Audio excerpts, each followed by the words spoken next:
Welcome to Mary Pitts Live presents 31 Marital Gems.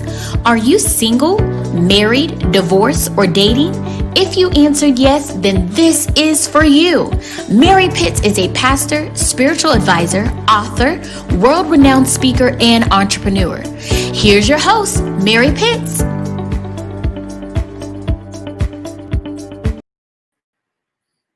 Good evening. Good evening. It is such a blessing to be with you once again on tonight as Mary Pitts Live presents 31 Marital Gems. We are on gem number 4. So I would like to welcome you.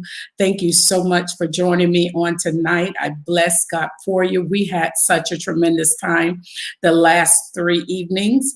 And so we're looking forward to sharing gem number 4 with you today, the process of becoming. But before we do, I would like to say that make sure you like us on Facebook, follow us on Twitter and Instagram, and also subscribe to our YouTube channel at Mary Pitts Live. Also, remember, for more information, you can also visit our website at marypittslive.com. All right, so we are so blessed to be with you. We had such a tremendous time on yesterday with Sharita Johnson, and how we shared how that singleness still kind of carry on after saying I do. But tonight we're going to get right into our gem. And I tell you, gems are so valuable and so precious to us. And so I just thank God for the things that I have learned. And as mentioned before, my husband and I just celebrated 31 years of marriage, December 16th last year. And so God inspired through a friend as well to share these with you. And so these are, I say, my personal gems, things that I have learned, things, knowledge and wisdom that I've gained. And I pray that you're being blessed and that you will take something and be able to apply it. We don't want to be just hearers only, but doers of the word. And so we know that when we begin to take what we hear and begin to implement it, and sometimes it takes time. We just don't get it.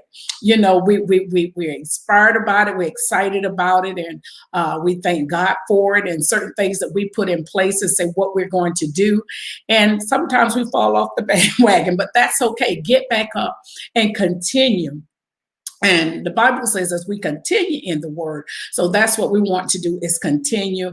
And so I appreciate each and every one of you that joined me on today. And I'm looking forward to just a blessed time with you. And so just appreciate you coming. Make sure you share. You can start a watch party. Make sure you share. Make sure you can message us, share it with someone that you know that may be a blessing. And this applies to not only just if you're already married, but if you're looking to get married, or maybe you're dating, you're engaged. And I believe that there's something that's shared that would be a tremendous blessing to you. So I appreciate you for coming on and being a part of my time and spending time with me. So we are going to get right into our gem for tonight.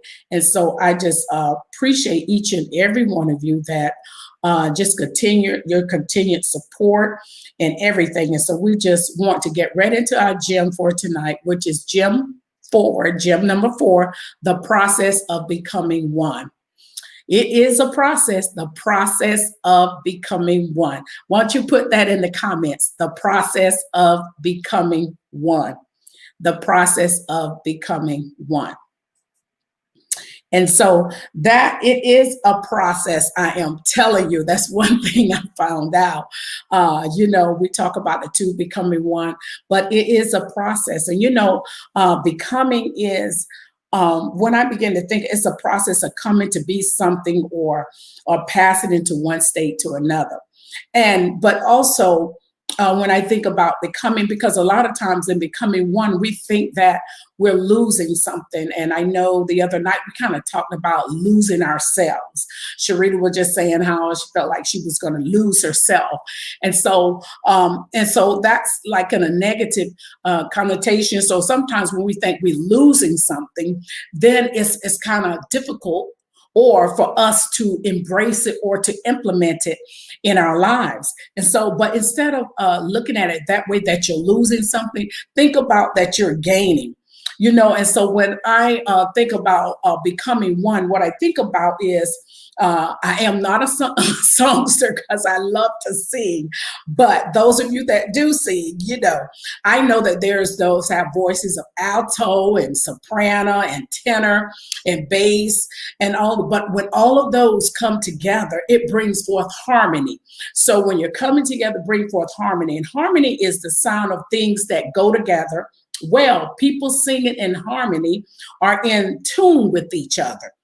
It's necessary for, like, when you're married, that you be able to live in harmony in a small place, or they're because otherwise it's going to be a wake-up call, and you come together. And so you find a lot of couples now, they decide to live together before they get married, because they want to see, if whatever reason, I don't want to know, it could be various reasons, but but when you come together, you find out that, oh my God, how all the different things, that how you're so different, certain things in the house, how you do, and this would put their shoes out, leave this. It could be the smallest little thing. Put things back where you're supposed to put them in.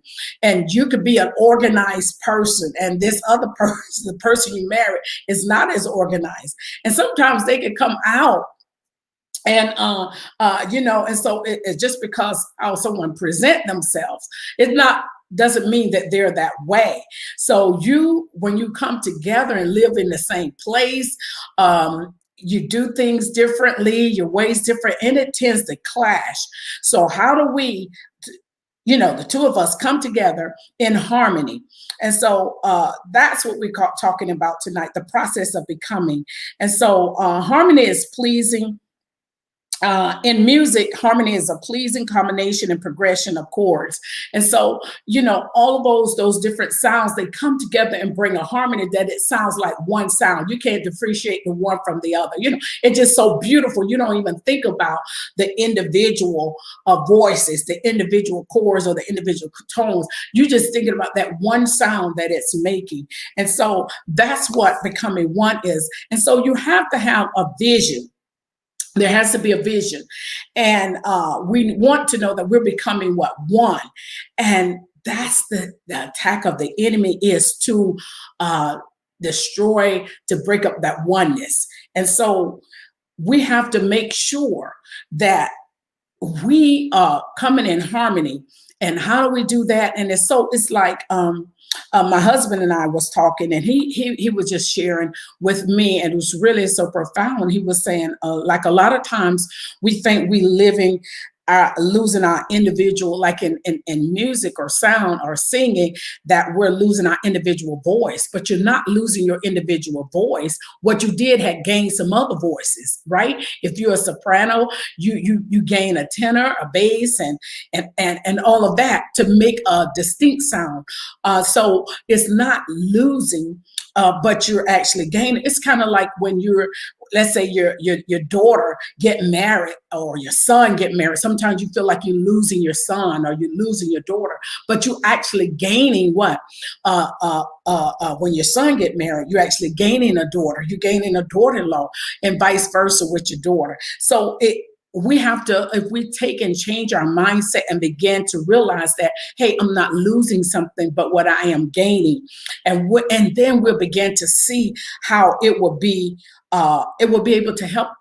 Help us to change, help us to become one. And it is not an overnight process. Let me tell you something. We've been married 31 years. This year will be 32, but we're still becoming. We're still becoming. And I remember we have a program, Marriage, Ministry, and More. And I remember when God first inspired for us to start doing it. I had just had surgery on my knee. And I think it was about 3 years. This year make 3 years that we've been doing that program on Facebook, Marriage, Ministry, and More. But out of all those years that my husband and I have been together, when we started the program, y'all seen us, some of you that follow the program, you all seen us that was like, oh my God, this is awesome what they're sharing. This is so wonderful. But before we came on Facebook Live, oh my God, we were trying to come into agreement, into oneness about the program. My husband says, well, we're talking about this. I'm like, well, I don't feel that, and you wouldn't believe the different things that we were going back and forth in the background.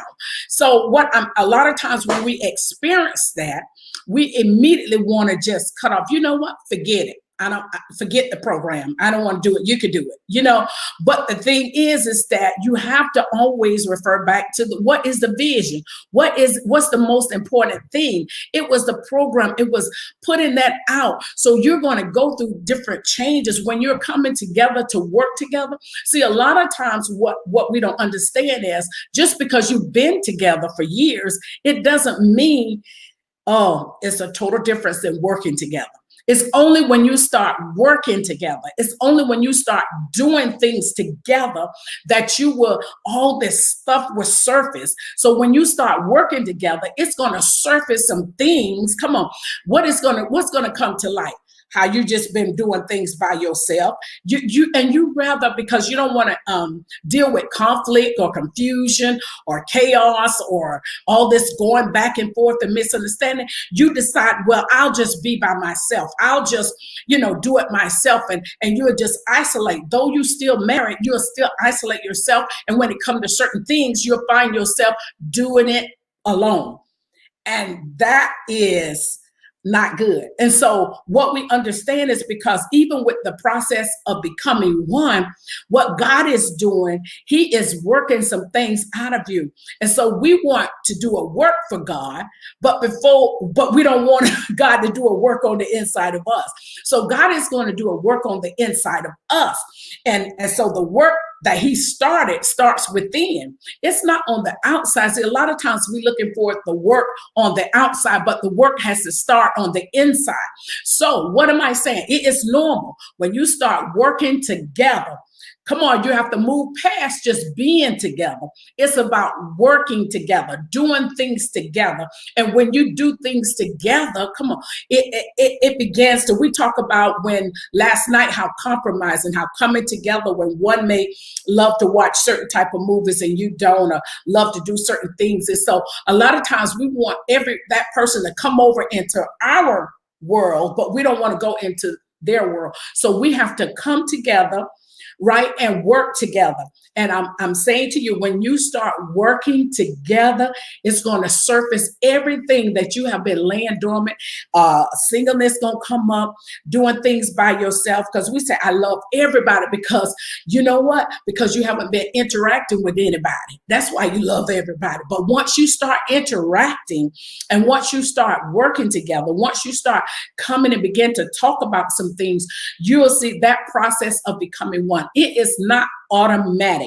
It is not automatic. It is not you pray and bam, it's happened, it's done. Because we so used to name it, claim it, pray it, and everything just happened just like that. Sometimes it doesn't happen like that. And so how the quicker that you begin to embrace it, and another thing, when all of that come forth, you have to understand that is the result of you working together. You are working together. You're coming together on some things. And so you have to work together. It's not just because you're in the same house. It's not because you have the same last name.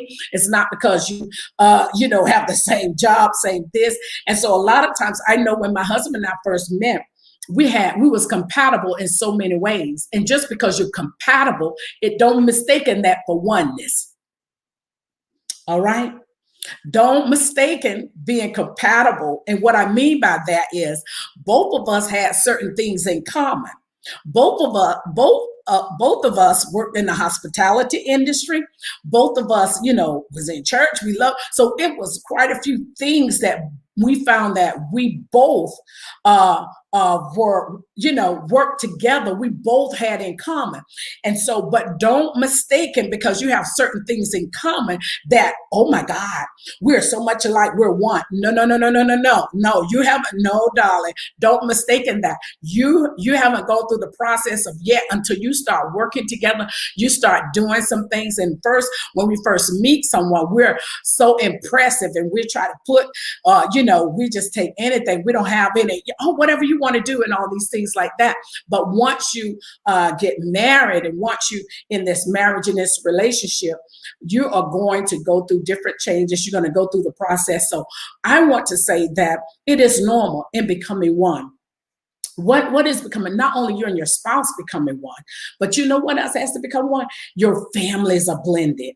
If you have had children prior to the marriage, just like we did. My husband had kids prior to the marriage. I didn't have children. And so all of that is becoming what? One. Not just you and your spouse, because sometimes we want to become one with our spouse, but we don't care too much about the children, But when they were small kids. And so we had to what? I had to learn how to have wisdom and learn how to build a relationship with the children. And so what happens is that a lot of times too, we put the children before the spouse.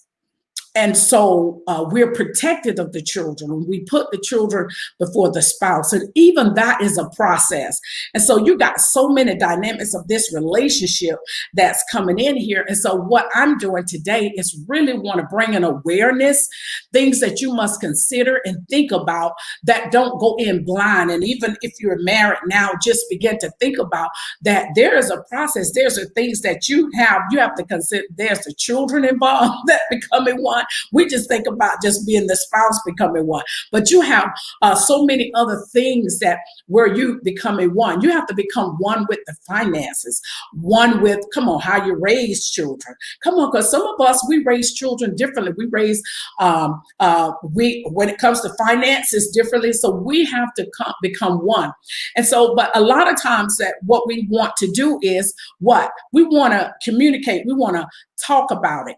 Right? We want to have conversation. Sometimes we don't want to have conversation because we don't know how to communicate. And so I just want to encourage you today, becoming one is a process. Becoming one is a process. And it's going to reveal all your likes, dislikes, everything. And so you're going to start, and the thing about it is, I remember a lot of times in becoming one, we want the other person to become one like us. You need to come and like what I like. I do it this way. This is the way it is. And if I can't have it my way, then where the door hit. We get all into that. But you have to understand, you're not residing by yourself. You're not there alone now. When it was just you have to consider things. And you'll be amazed at certain things like when you want to, let's say you had the house and that person, the spouse, move in and they come in, want to change all the different stuff. And you're like, wait a minute, so all these different things. And you wouldn't believe how much just that will blow up into something. And so it's about, I think if we just communicate and just talk about some things. And even if you receive premarital counseling, even if you talk about it, it doesn't mean it's going to happen overnight. But what you have to appreciate is, you have to appreciate the person's effort. Put that in the comment, effort, E-F-F-O-R-T, effort. A lot of times we discard the person's effort that they're putting forth to becoming one. They're putting forth to change. And so we overlook it. We don't acknowledge it. They may not get it all right. And it's not about right and wrong, but you have to acknowledge the effort, that they see the effort. And so a lot of times we discard the effort because we want everything to change all of a sudden. And so if you don't acknowledge the effort, then the person will give up and feel like they can't please you. This is just really, I just can't take it no more. And so you want everything right then. I want you from night to day, change totally. But you have to what? appreciate the effort, put forth the effort. Like I told you, my husband and I, we put some things in place and what we're going to do. And we said we're going to stop what we do in the evenings at a certain time, that we come together and do whatever we want to do. Well, both of us missed the mark. You know what I mean? And so, but you know what? We didn't attack. We don't want to attack each other. And so a lot of times we want to bring up when the person did not fulfill what they say they were going to do. But you have to allow some grace, give them grace. Okay, give them grace. And it's not intentionally, give them grace. So learn how to appreciate the effort, and whatever that you were so concerned about them not doing, you have to come back. And when they put in forth effort, just begin to acknowledge when they actually doing it. Because a lot of times, one thing that God had shared with me, Spirit revealed to me, and said that he said, your complaint is higher than your praise. You know, complaint is what you don't like, what you already see, you know, and all this stuff, and what is not right to you, and oh God, there's certain things, and some things you may not even say, but it gets up under your skin.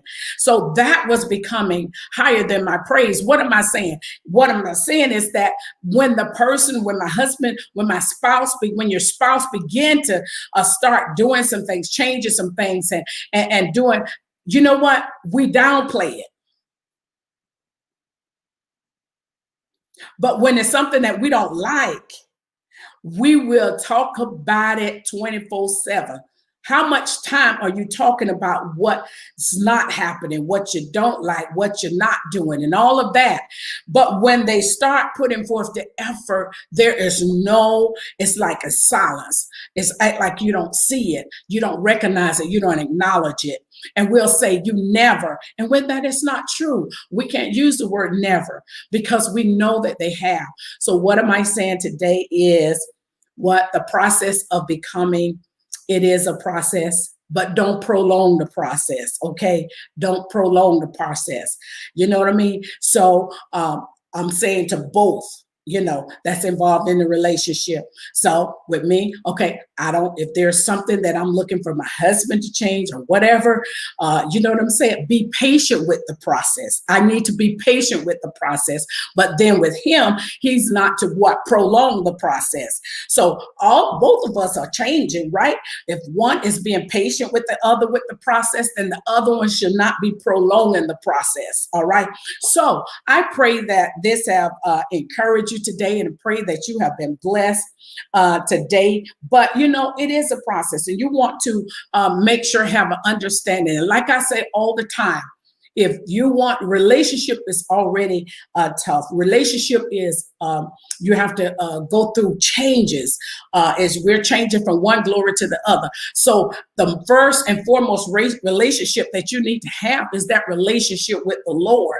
And it's the Lord is the one that's going to build this relationship. And God is all about relationships. He's all about relationships. But I'm saying to you, and that's how we're going to mature through relationships. My relationship calls us to mature. If you want to expedite and get to that place that God, be in relationship and allow God to finish the work, what he started on the inside of you.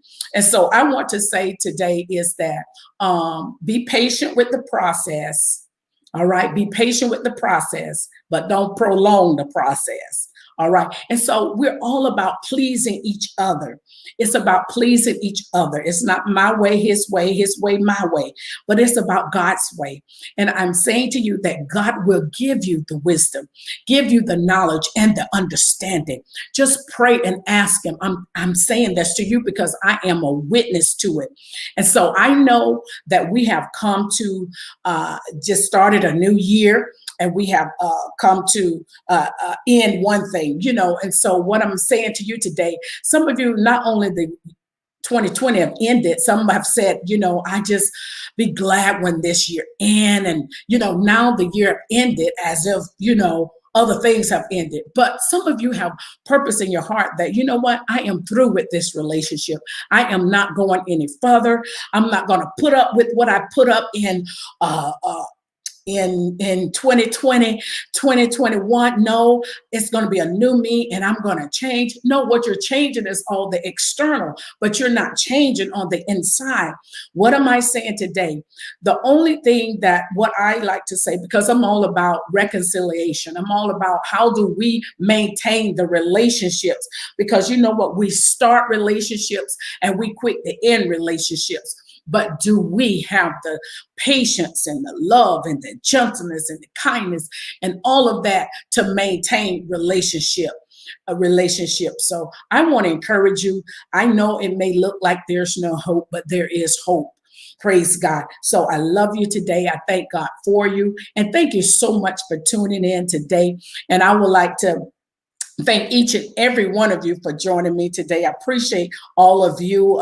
I see Miss Joni is here, Pastor Cassandra, Betty Alexander, Maritza Posey. I even see out Robert Jones is on. I just bless God for each of you. Carrie, God bless you. Thank you so much for joining me. And I just pray that you guys have been blessed. And because you know what, we want to make we're wanting to wait till we don't wait. We want to wait till the relationship break down and everything, and we have problems before we get help. No, you need to maintain. And I always say, whatever that I am to someone, I need someone to be that to me. So my husband and I, we still, in order to maintain our relationship, we still get counsel. We still going to someone, praise God, and helping us to walk this walk. You cannot do it by yourself. So God bless you tonight. I thank you so much again for joining us. And remember, follow us on Facebook, Twitter, and Instagram, as well as subscribe to our YouTube channel at Mary Pitts Live. And feel free to visit our website, marypittslive.com. All right. So I bless God for you. If you have any questions, make sure you reach out to me. I'll be happy to respond accordingly. And just let us know. We're here to help, and we're here to build astonishing and profound relationships. It is possible. It is possible. All right. So you all have a blessed one. And remember, I'm going to put my contact information here so you can see it, and feel free to reach out to me at any time. All right. So God bless you. I love you and I appreciate God for you. And I look forward to seeing you. I look forward to seeing you tomorrow at the same time.